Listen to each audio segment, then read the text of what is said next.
Okay. So if I look at knowledge, and I know Medora said, everyone will be teaching on it. For me, knowledge starts with identity. Hmm. And if you don't know who you are in him, you will not know anything else. Everything else will be rooted on a false foundation and a false belief system. Hmm. Okay, you sir. I'm like, what? Can you go back to your slide of Yes. I'm like, okay. Then the nutrition part of it, I Right. look at it. Yeah, I look at the nutrition side, and for me, a lot of what I do and is from a spiritual standpoint. I understand the natural of stuff as well, but just as we eat natural things, what are we eating spiritually? Hmm. Because what you expose yourself to begins the cycle of where you end up with manifestation and your destination. So in that sense, if I break it down there from a nutritional standpoint, and I put it in air quotations, what you expose yourself to, what you feed your spirit to, is eventually where you're going to end up.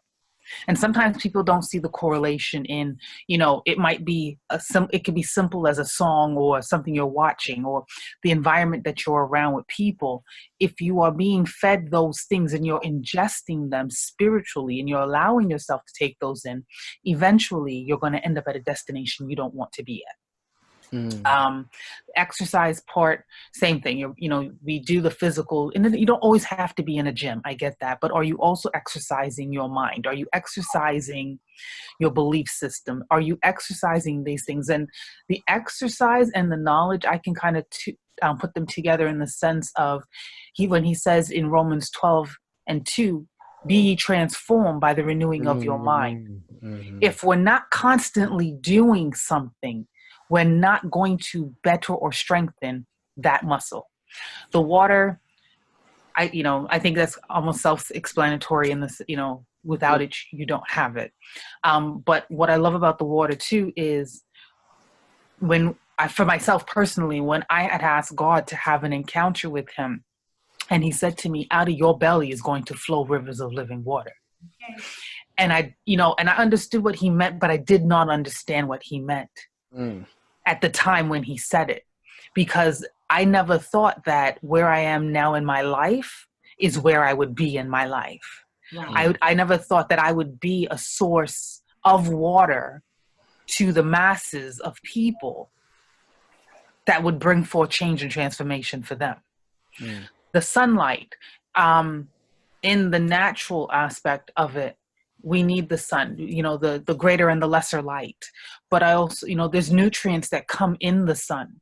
And without that, a lot of people suffer from seasonal depression because the nutrients, the vitamin D and those things, they're not getting. And I can testify, I'm one of those people. Like, I hate winter with a passion.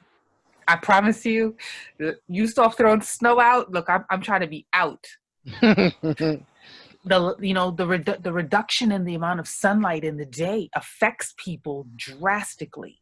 Now, if we look at that in the natural, but then we turn that to the spiritual, the reduction of Christ in your life, you will only be walking in darkness. And how can you see yourself through unless you have that light? Temperance, the self-control, we all have access and ability, and it all comes down to choice. And a lot of times, we'll say, well, I can't, that's just me. No, we all can. It's what we choose to do with it. And if we don't exercise it, and if we don't exercise it, we're never going to walk in the temperance. The air, without air, basically we all said it, without air, we die. Plain and simple. You need air to live. The rest, for me, I understand the natural aspect of rest, but also in rest, I look at rest in the spiritual as one of the highest forms of trusting and faith in God. Mm-hmm. Because when I look at Genesis, and God created everything in 6 days. On the seventh, so all of the 6 days, he said it was evening and it was morning, and he went on to the next day. On the seventh day, when we go into scripture and we see that, he does not say that it was the seventh